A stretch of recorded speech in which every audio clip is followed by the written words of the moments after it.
Assalamualaikum warahmatullahi wabarakatuh.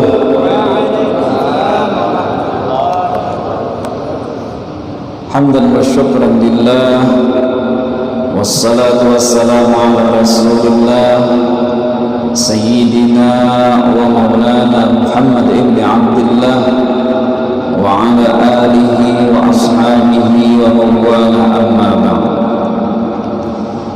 Yang ulun hormati para habaib, para alim ulama, guru-guru agama, para asatidz, tokoh-tokoh masyarakat, tokoh-tokoh pendidik, semuaan tokoh-tokoh yang ada di sini, pengurus Masjid Raya Darussalam, Ta'mir Masjid, Ta'mir Majelis Ta'lim, bapak-bapak, ibu-ibu, saudara-saudara jamaah salat maghrib yang dimuliakan oleh Allah Subhanahu wa ta'ala. Puja dan puji syukur kita panjatkan kehadirat Allah Subhanahu wa ta'ala dengan sama-sama kita mengucapkan alhamdulillah rabbil alamin, karena segala limpahan rahmat, taufik, hidayah yang diberikan kepada kita semua itu merupakan, disadari ataupun tidak, diketahui ataupun tidak, dipahami ataupun tidak, itu adalah merupakan anugerah yang diberikan Allah Subhanahu wa ta'ala kepada kita. Begitu juga salawat dan salam marilah kita haturkan kepada junjungan kita Nabi besar Muhammad sallallahu alaihi wasallam. Mudah-mudahan kita mendapatkan rahmat dan nantinya mendapatkan syafaat dari beliau kelak, amin ya rabbal alamin. Bapak Ibu yang ulun hormati, para alim ulama, ulun mohon izin berbicara di sini bukan dalam artian lebih hebat dari pian kita, hanya merupakan menyampaikan apa yang perlu disampaikan.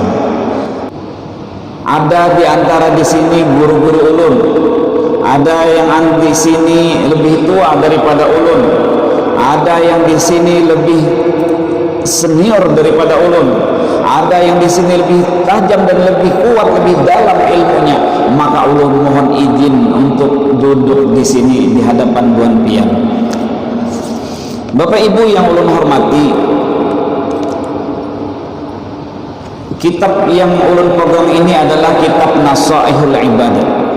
Isinya adalah nasihat-nasihat kepada hamba-hamba. Yang ingin ulun sampaikan pada malam hari ini adalah ucapan Umar radhiyallahu anhu.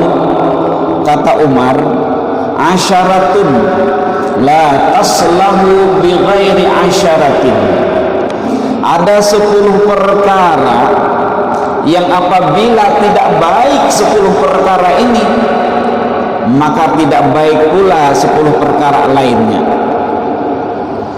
Jadi 10 perkara ini harus baik atau diperbaiki oleh 10 perkara yang lain. Yang pertama, ujar Umar, la yasluhul aqlu bi ghairi wara'in. Akal atau pikiran kita ini belum baik, kata Umar, jikalau tidak disertai dengan wara. Wara yang dimaksudkan di sini adalah wara bahasa Arab, bukan wara bahasa Banjar. Jar wadai wara aleh, nah itu lain, itu wara juga itu. Tapi yang dimaksudkan di sini adalah wara. La yasluhul aqlu bi ghairi wara.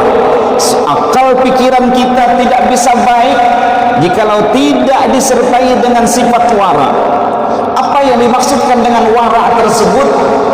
Wara tersebut adalah disebutkan di sini ijtinabul mahzurati. Wara yang dimaksudkan di sini adalah meninggalkan hal-hal yang dilarang. Yang dilarang oleh Allah Subhanahu wa taala kita tinggalkan. Bahkan di antara ulama juga mengartikan wara itu adalah tidak hanya meninggalkan yang dilarang, tetapi perkara-perkara syubhat pun juga ditinggalkan. Yang subhat itu kada jelas. Kita dapat duit, ketemu duit, atau ketemu uang orang di jalan. Ini ada 2 juta, kada usah 2 juta, 10 juta gitu kan. Aman bahaya itu kan lebih baik banyak-banyak. Ada 10 juta di jalan. 10 juta? Di mana tahu hitungannya 10 juta? Ini kisahnya aja. 10 juta ketemu. Nah, ini diambil apa kada? Kalau diambil itu uang orang, kalau tidak diambil rasa sayang. Kalau diambil entah kayak apa, pokoknya kada jelas. Nah, seperti ini adalah disebut dengan syubhat, tidak terang. Walaupun sebenarnya itu tentu pasti itu adalah milik orang lain gitu. Yang tidak jelas itu ampun siapanya kayak gitu. Nah, jadi sesuatu yang ditinggalkan itu orang wara ini tidak hanya meninggalkan yang dilarang oleh Allah Subhanahu wa taala, tetapi juga meninggalkan yang merupakan syubhat, tidak jelas apakah ini milik kita atau milik orang lain. Apakah punya orang lain atau hak kita, itu kita tinggalkan. Inilah yang disebut dengan wara. Bahkan di antara ulama juga ada mengartikan wara itu adalah meninggalkan yang kurang bermanfaat. Sesuatu yang kita lakukan, misalnya kita sehari kita habiskan dengan perbuatan pekerjaan yang kurang bermanfaat. Nah, maka itu artinya kurang wara. Ada wara. Banyak yang tidak bermanfaat. Misalnya nih, ya banyak aja lah pokoknya. Ya kalau banyak jagin, harus gini contohkan. Karena kalau tersinggung, ngalih tersinggung. Entah karena saya ikut najar, Ustaz tapi nama naho menyebut aku nih, jangan nggak kayak itu. Jadi kalau usah dicontohkan gini, ada usah gini contohkan. Banyak yang tidak bermanfaat. Sesuatu yang tidak membawa manfaat dalam diri kita, jika kita tinggalkan, maka kita termasuk wara. Nah, banyak lagi pengertian wara ini Bapak Ibu. Artinya akal pikiran kita, pemikiran kita tidak waras, akal pikiran kita tidak baik jikalau tidak kita sertai dengan pemikiran sikap wara. Coba kita lihat hari ini, gawian kadada, anak mencari gawian ditolak orang, ada gawian pun diampihi orang, diberhentikan orang. Dengan kondisi yang sudah 1 tahun sudah kita kayak gini, nah ditambah lagi anak setahun pulang lah, antahan apa jadi si otoh ulun kayak apa anak bebini. Ini kalau pacangan ini pacangan disensor sini di rumah ini ada masalah di dunia kita. Coba bayangkan juga, ada orang yang membunuh anak, ada orang yang mengorbankan anaknya, bahkan ada yang sama-sama mati, sama-sama terjun dari atas ke bawah. Itu tidak lain adalah karena apa? Karena pemikiran kita sudah kada kawan lagi. Jadi banyak sesuatu yang bisa merusak akal pikiran kita. Kalau kita tidak ikut sertakan dengan kesabaran, kalau tidak kita ikut sertakan bahwasanya setiap manusia punya masalah, maka bisa jadi kita kata kawan berpikir lagi. Berarti di zaman hal yang seperti ini, walaupun ini adalah permulaan tahun, walaupun kita sudah merencanakan persoalan-persoalan yang harus kita hadapi, tentunya juga kita harus bersiap-siap supaya bisa kita menghadapi keadaan hidup kita zaman kayak gini. Ini sesudah siap tahun ini targetku harus dapat ini. Yang jomblo targetku tahun ini harus kawin. Yang belum dapat pekerjaan targetku tahun ini harus dapat gawian. Yang target yang sudah berisi bini targetku tahun ini harus bertambah pulang. Yang belum punya harta kekayaan targetku harus dapat ini. Perencanaan yang matang yang sudah kita lakukan, tetapi karena bisa jadi kondisi-kondisi kita yang kemudian juga mempengaruhi pemikiran kita, sehingga kita pun akhirnya mendapatkan persoalan. Nah, inilah yang berpengaruh pada akal pikiran kita. Jadi kita berupaya setenang-tenang mungkin kayak apa akal kita nih, supaya tetap waras. Ngalih kita sudah hilang akal kayak Pak, hilang akal aja sudah hilang akal. Ada ipinando lagi lawan bini, tidak kenal lagi Pak dengan istri, jangankan dengan mertua, dengan istri pun tak kenal lagi. Ini sudah bermasalah. Nah, bisa jadi ini adalah merupakan sesuatu yang perlu kita pertanyakan dalam diri kita. Apakah ini ada terkait dengan wara tadi ataupun tidak? Tapi tentunya ini harus kita perhatikan. Akal pikiran kita selalu harus tetap positive thinking. Positive thinking. Ulun ini kada nyaman menyebut positive thinking, apalagi jadi di daerah Barito Ustaz. Menyebut positive thinking itu tetawaan dan kekanakan. Apa gerang dia positive thinking bukan tepian tertawa. Ya kalau Ustaz dari prima positive thinking jur hahaha jar Ustaz jar ya Ustaznya apanya jur ulun sakanya lain maksudnya, lain maksud kekanakan. Jadi kita zamannya ini memang harus mau menjaga pola pikir kita. Bagaimana supaya tidak hanya badan kita yang sehat, tapi pola pikir kita juga yang harus sehat. Bagaimana supaya kita bisa menjaga pola pikir kita tetap positif, kita berharap kepada Allah Subhanahu wa taala. Mudah-mudahan kehidupan kita baik tahun ini. Mudah-mudahan musibah yang menimpa kita sudah hilang tahun ini. Mudah-mudahan segala sesuatu yang menimpa kita membuat kita tidak nyaman bisa nyaman selanjutnya. Itu perlu kita tanamkan dalam diri kita. Tetap positive thinking, berpikir positif. Nah, itu ujar Umar bin Khattab. Yang ulun baca tadi itu ujar Umar bin Khattab, yang ulun jelaskan tadi itu ujar ulun, itu lain ujar Umar. Ujar Umar, ujar Nabi Muhammad sallallahu alaihi wasallam, al-aqlu nurun fil qalbi. Akal itu adalah cahaya di dalam hati.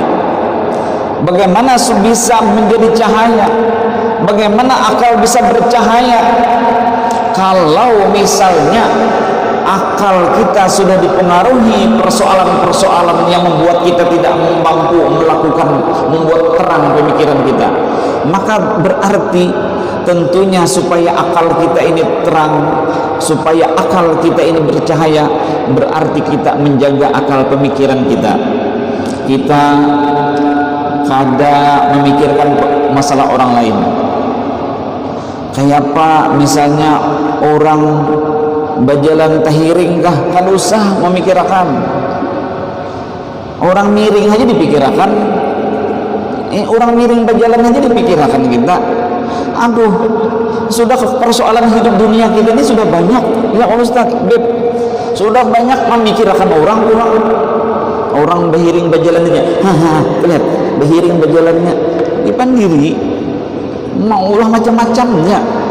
Nah, kadang-kadang memang mulut kita itu kurang bisa kita jaga. Menyambati orang, mengatakan orang seperti itu dan seperti ini. Ini maaf adalah bubuhan pian tertawa dia ulun kada tahu kisahnya nah. Ini kada tahu kisah ulun ni. Han ulun ngalih ngaulah contoh contohnya ada yang kana.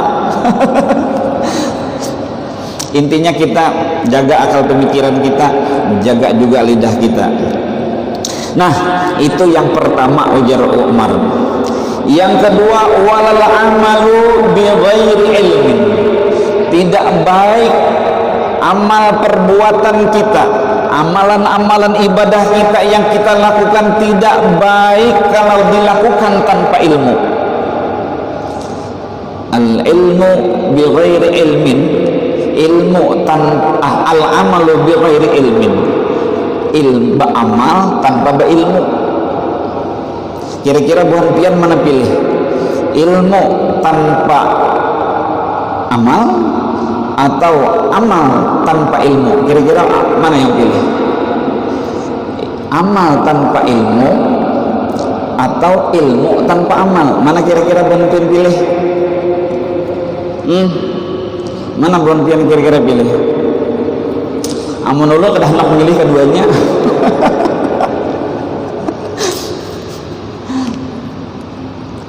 Yang maunya kita itu adalah berilmu, beramal dan berilmu. Kalau kita misalnya beramal tanpa ilmu, berarti kita ikut-ikutan, maka tidak bisa baik hal seperti itu. Tidak akan bisa baik seperti ini kalau kita misalnya beramal tanpa ilmu. Orang bertakbir, bertakbir, maaf, ini contoh aja. Bertakbir Allah, umpat dua kita kayak itu gaya Allah, takbir kayak itu. Kenapa jar? Mau umpat itu bang? Berarti beramal tanpa ilmu. Ada orang misalnya, ya macam-macam lah takbir orang kan. Ada yang kayak inilah, ada yang kayak itulah takbir. Berarti kita ini melalui pengajian-pengajian kita yang diadakan setiap malam Sabtu atau subuh atau pada hari apapun, kita harus mengetahui apa yang kita lakukan. Yang kita mengangkat takbir kayak ini nah, tahulah kita yang apa takbir itu kayak ini nah. Apa ada ada prakteknya misalnya yang kita ngangkat takbirnya kayak gini, ada ada contohnya? Atau kita ngangkat takbirnya kayak gini, ada ada contohnya? Atau kita misalnya mengepal, ujar malaikat Jibril, aku aja yang ditinjuknya. Nah ada kata ilmunya, itu yang harus kita kaji. Amun karena ilmunya, jangan kita umpat-umpatan. Betakun kita, tanyakan, fas'alu ahla dzikri in kuntum la ta'lamun. Ini banyak sekali lah guru-guru kita yang ada di hadapan kita ini. Tanyalah beliau, Ustaz, ulun melihat pina macam-macam gaya takbir rebuhan di masjid sini ya Ustaz, yang mana kira-kira yang bujur? Nikam pina berpikir yang itu aku gitu gak tahu juga. Ngalih kata aku ditakuni gitu. Ini harus tahu kita, harus tahu. Iya, kasihan kita beramal tanpa ini. Kalau nah itu nah. Jadi dikatakan di sini walal amalu bi ghairi ilmin. Ujar di sini innal ilma yanfa'uka ma'ahu qalilul amal wa kathiruhu. Sesungguhnya ilmu itu, dengan punya ilmu ini, maka dia bisa memberikan manfaat kepada kita walaupun amal yang kita lakukan sedikit, apalagi amal yang kita lakukan banyak. Kita nih beramal sedikit aja. Ini ulun kada membawa ibuhan pian, oh ada pengajian nih Ustaz yang madahik kada tapi bahak kada usah gitu banyak beramal, yang penting berilmu. Kada kayak itu maksudnya, kada kayak itu. Dengan punya ilmu pengetahuan, tapi karena dia mengetahui apa yang ia lakukan ini, maka berarti walaupun dia sedikit mengamalkannya, tapi tahu itu lebih banyak memberikan manfaat kepada dia daripada banyak beramal terus membaca Quran sehari semalaman. Kadang sekalinya setahun sekali. Sehari aja gitu hanya membaca Al-Qurannya. Kenapa jar? Pokoknya harus tamat. Amun tamat tuh tamatnya sudah, hampir sudah. Nah seperti itu. Berarti maka beramal yang banyak tapi tanpa kita ketahui ilmunya, berarti kurang memberikan manfaat.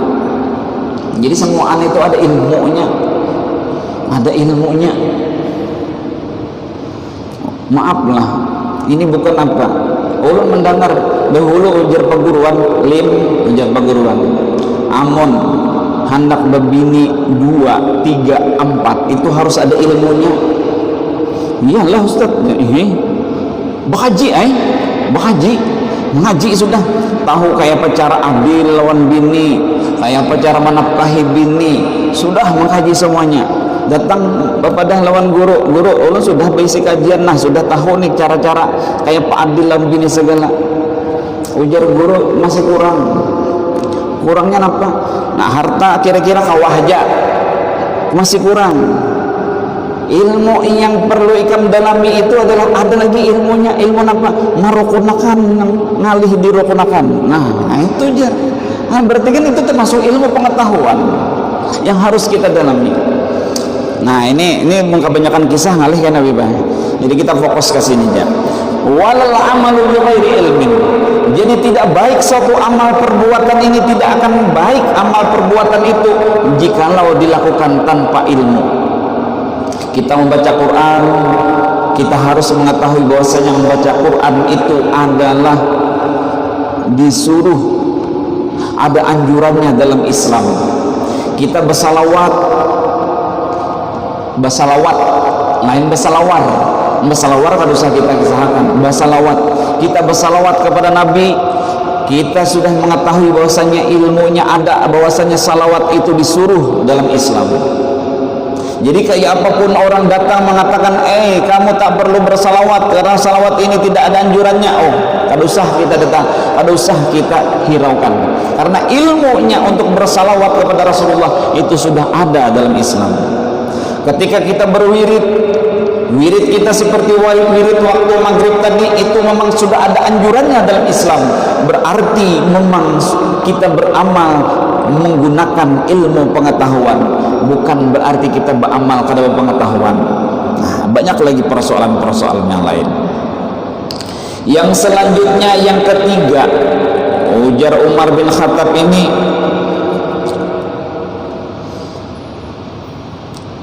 walal fauza bi ghairi khasyatin.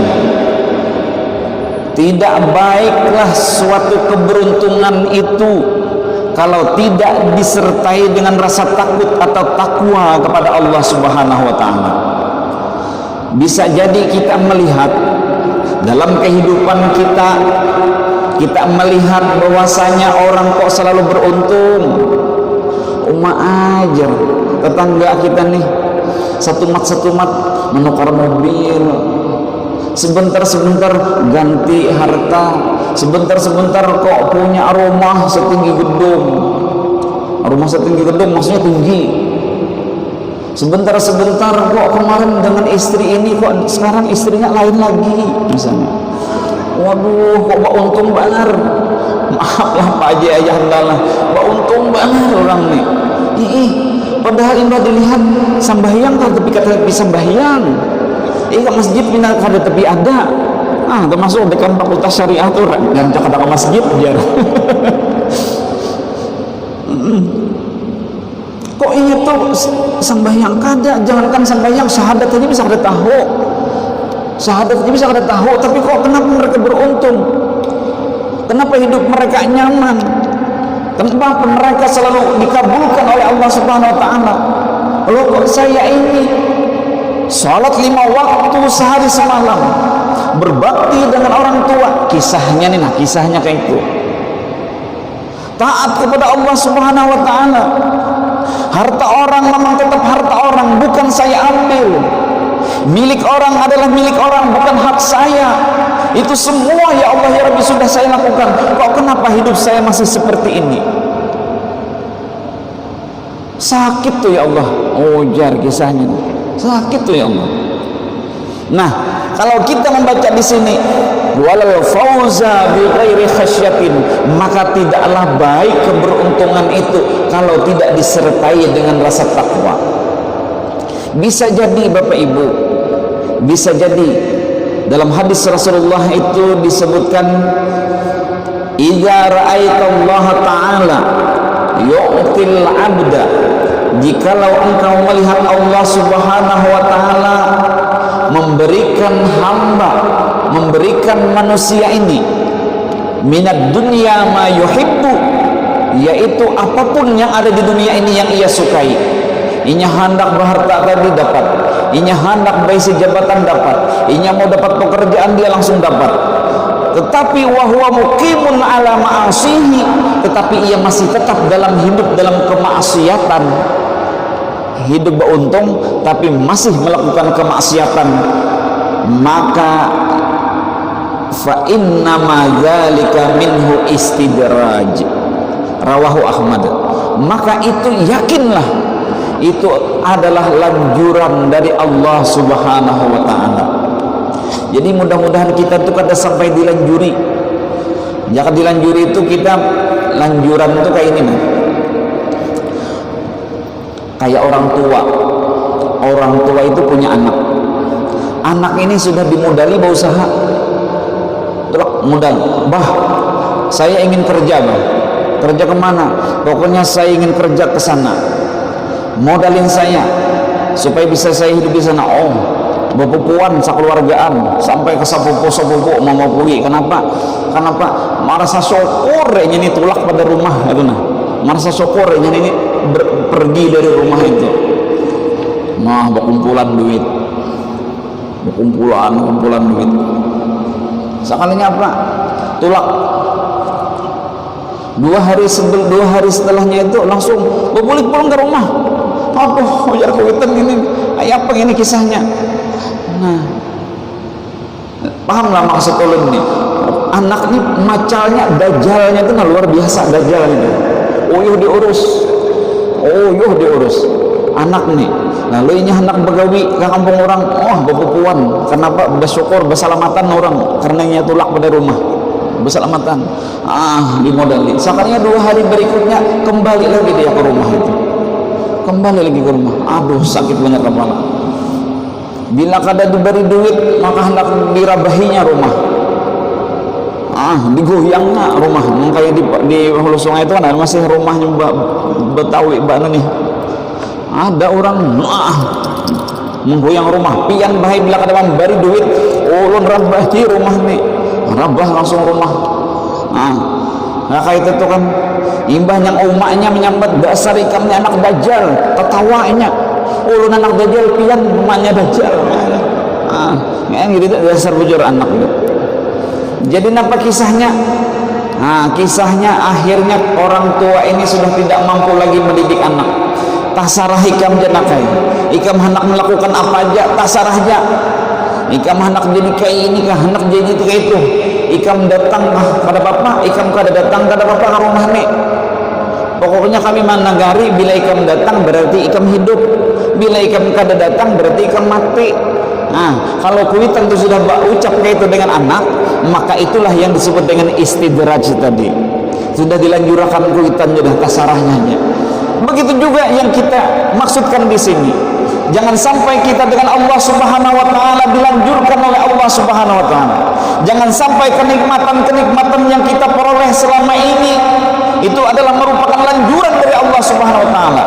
Kita mungkin merasa beruntung. Kita merasa mungkin ya Allah ya Rabbi, saya ini kok enggak salat tapi masih dikasih sayangmu ya Allah. Hebat saya ini ya Allah, suka saya. Jangan sampai kita merasakan seperti itu. Jangan-jangan yang kita dapatkan, yang kita peroleh selama ini itu adalah merupakan lanjuran dari Allah Subhanahu wa taala. Nauzubillahi min dzalik.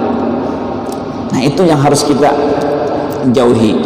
Jadi beruntung tuh kada hanya beruntung secara kasat mata kita seperti ini. Bisa saja beruntung itu adalah beruntung dalam pandangan dia, tetapi dia sudah dilanjurkan oleh Allah Subhanahu wa taala. Yang nyaman tuh kayak apa?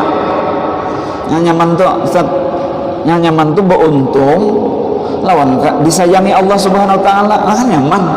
Itu yang kehendak kita tuh kayak itu. Nah, itu yang ketiga. Yang keempat ini walas sultanu bighairi adlin. Tidaklah baik suatu keadaan, suatu wilayah di mana pemerintahan di situ yang pemerintahnya atau pemimpinnya tidak termasuk orang adil. Nyamanlah kita. Misalnya kita punya pimpinan di kantor, itu adalah kada adil, menyarikan di kantor. Ada kalau salah sedikit sarik. Nah, itu kan pemimpin juga nih sambatannya. Jangan menyambat presiden kita harus pemimpin juga di rumah. Yang menjadi pemimpin itu untuk urusan rumah, urusan mencari nafkah adalah suami kita. Yang menjadi pemimpin mengatur kehidupan rumah tangga adalah si istri. Bahkan diri kita sendiri pun juga termasuk pemimpin. termasuk sultan, karena kullukum ra'in wa kullukum mas'ulun an ra'iyatihi. Setiap kamu itu adalah pemimpin, setiap kamu akan diminta pertanggungjawabannya terhadap apa yang kamu pimpin. Kada adil lawan diri, kada adil dengan diri itu kada baik. Kan kita ini pemimpin. Dalam rumah kita pemimpin, terhadap diri kita juga pemimpin. Misalnya dengan diri kita kada adil, bagawi terus-terusan bagawi kerja, pokoknya kada tahu orang malam, kada tahu siang, kada tahu orang salat, kada tahu apa-apa, pokoknya begawi terus. Kenapa? Pokoknya uang, duit, gawi terus. Itu berarti tidak adil dengan dirinya, termasuk tidak adil. Dia berarti sebagai seorang pemimpin yang tidak adil terhadap dirinya sendiri. Begitu juga misalnya kita sebagai suami, masa istri disuruh, "Deng, ikam nak makan kah? Cari seorang duitnya." Ikam bisi tangan, kalau bisi bangai mana tangan ikam? Kalau ikam mencari kalakai, cari ikam kalakai. Aduh, itu kayaknya nyaman menjadi laki, lu bikin hakun kayak itu. Seperti itu. Ada seperti ini dalam kehidupan kita. Ujian yang bini, ini kadang-kadang orang datang, ulun ustaz ajar, ulun ini bujur kada ustaz teh. Ulun ini merasa kada dibikin adil oleh suami ulun. Ujuan bini laki pian berbini pulang kah? Kadanya kayak itu pak ustaz aja. Laki ulun tetap dia seimbang, ulun tetap dia bininya seimbang juga. Tapi ulun merasa tidak dibuat adil oleh suami ulun. Kenapa? Duit itu ustaz, duit itu berpisah. Duit laki, duit bini, duit istri, uang istri, uang suami. Kata si istri, ketika mau makan, mencari nafkah, hendak bermasak, hendak apa, pakai duit ulun ustaz teh. Duitnya apa aja disimpan ya. Kada suah ulun melihat duitnya tuh disimpan, adakah atau kada adakah duitnya, melihat nomor rekeningnya aja kada suah ulun. Apalagi yang angka, melihat nomor rekeningnya aja kada suah, apalagi yang isinya. Bapak apa gerang merasanya pian ini? Nya ulun kada adil tuh satlah. Makan duit ulun seorang, tapi malam ulun digulai dia. Ini karupannya yang disambut ada adil itu. Bujur. Ya kalau Ustaz malam digulai duit masing-masing. Pakai itu. Coba ada dalam kehidupan orang kayak gini. Mun kita di sini kada dapat. Orang-orang yang ada di sini adalah orang-orang adil semua. Amin. Amun kada amin berarti iya tuh. Nah, jadi kita ini harus bisa berbuat adil. Jangan hanya menuntut Jokowi, jangan hanya menuntut ini. Coba lihat dalam diri kehidupan kita sendiri. Dari rumah tangga kita terhadap diri kita, terhadap anak kita. Kita sebagai suami, bagaimana dengan anak dan istri? Bagaimana kita bisa berbuat adil dengan anak? Lawan anak kelihatan, yang ini terlalu disayangi, yang ini kada. Anakku paling kusayang. Kalau anakku paling kusayang, Yang seikut mendengar, yang satunya mendengar gimana? Nah, ibu tiri, kakak itu akhirnya menyanyi. Ulun ini merasa anak siapa, apalagi dimarahin terus menerus setiap malam. Akhirnya si anak ini bisa merasa bahwasanya dia bukan sebagai anak dari orang tua itu. Banyak persoalan-persoalan yang harus kita adil. Jadi wala sultanu bi ghairi adlin. Tidaklah baik seorang pemimpin itu jikalau dia tidak adil. Nah, ini ujar Umar bin Khattab. Ini adil. Nah, kalau kita sudah bisa membaca tentang keadilan dalam diri kita, hanya kita mengkritik pemerintah, kritik yang lain, jalan nih Bapak misalnya jalan ini beluang nih, nah tolong tambal, nyari kita seperti itu. Namun kadang-kadang kita melihat dalam istilah semut di seberang kelihatan, gajah di pelopak mata tidak kelihatan. Wajar aja gajah bertikap di sini, mana kelihatan. Wajar gajah di sini di pelopak mata, ya saya kadang melihat ketutup. Di sana di seberang sana semut, walaupun kecil pasti kelihatan. Ini orang yang kadang mau kalah. Maksudnya itu kesalahan kita, yang kesalahan kita itu tidak kelihatan, tapi kesalahan orang lain itu kelihatan. Itulah sifat manusia. Gajah bertipak di sinilah, jelas saya kada kelihatan. Nah selanjutnya ada aja kalau masih lah waktunya lah. Walal hasabu bi ghairi adabin, tidak baik pula sebuah kedudukan. Orang yang punya kedudukan, orang yang punya reputasi yang sangat luas, orang yang punya popularitas yang sangat tinggi, tetapi bi ghairi adabin, tetapi disertai kehidupannya itu tidak punya adab, maka itu tidak termasuk orang yang baik. Berilmu tapi kada beradab.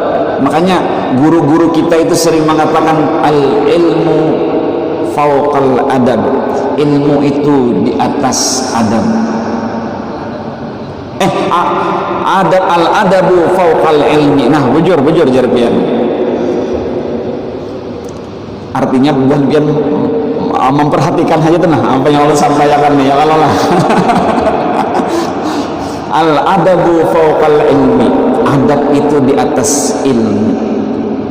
Jadi intinya adalah adab itu sangat penting, karena kalau hanya mengandalkan ilmu, kalau hanya mengandalkan popularitas, kalau hanya mengandalkan kedudukan, tapi tidak punya adab kepada orang lain, tidak punya sopan santun dengan orang lain, maka tidak ada harganya orang itu.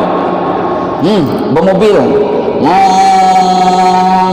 lewat lawan orang, tapi kaca mobil kada terbuka, biar takut jihing bukan pian tertawa, orang kada melihat.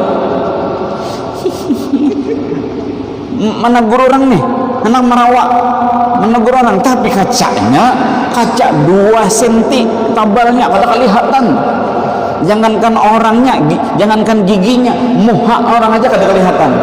Maka berarti bagaimana supaya kita bisa bertutur bersopan santun dengan orang lain? Buka kaca. Nah, rawaan. Jadi ingat orang, oh jorang si Din ini baik banget. Ayo kaina tuh kita pilih si Din. Ya Allah, pilih si Din. Terserah aja si Din ini mau punya ada tujuan khusus ataupun tidak, tetapi yang jelas itu adalah merupakan adab. Bersepeda motor, nah pakai helm. Onggok, manawak maksud kita tuh, nah onggok seperti ini, tapi helm mukanya, ini lain helm itu helm maksudnya. Kacanya kada dibuka, tetap disambat orang su'ul adab, jahat adab. Helm, amun ini helim. Di Banjar itu orang mangyau Abdul Halim, ampan inian ulun mangyau Abdul Hilim. Amun daerah hulu sungai mangyau Abdul Helem.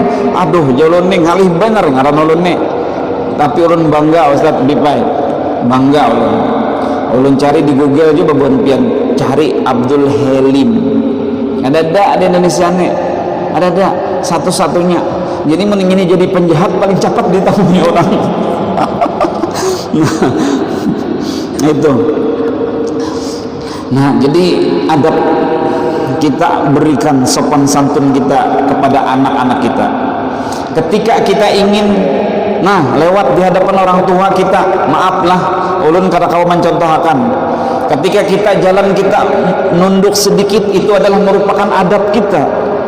Bukan dalam arti kita mensekutukan Allah Subhanahu wa taala. Ulun kada paham, ada orang mengatakan kalau bertunduk sedikit lewat dengan orang tua itu sama dengan syirik kepada Allah Subhanahu wa taala. Dari mana ilmunya ulun kada mengerti. Ulun kada paham. Coba kita tahu aja bahwasanya Allah Subhanahu wa taala yang kita sembah itu adalah Allah Subhanahu wa taala. Kita ngerti Ketika kita lewat di depan orang tua, lalu kita menunduk sedikit, itu adalah untuk menghormati, ta'zim kepada mereka, ta'zim kepada orang tua kita, bukan untuk mensekutukan Allah Subhanahu wa taala. Kita paham di dalam diri kita ini, masa kita disebut sebagai menyekutukan Allah Subhanahu wa taala. Anak-anak kita hari ini coba lihat basalaman, buan pian basalaman. Nah, bib basalaman. Tak, yang disurung itu apa? Yang disurung pipi. Nah, bersalaman. Amun ulun ada mahasiswa anak bersalaman, pokoknya mahasiswa mahasiswi, yuk kita ajarkan adab.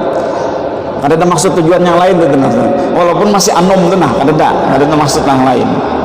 Nah, bila pakai pipi, nah kita surung, pak, tapak bahunya, yang bahunya ditapak, lawan nih lawan hidung.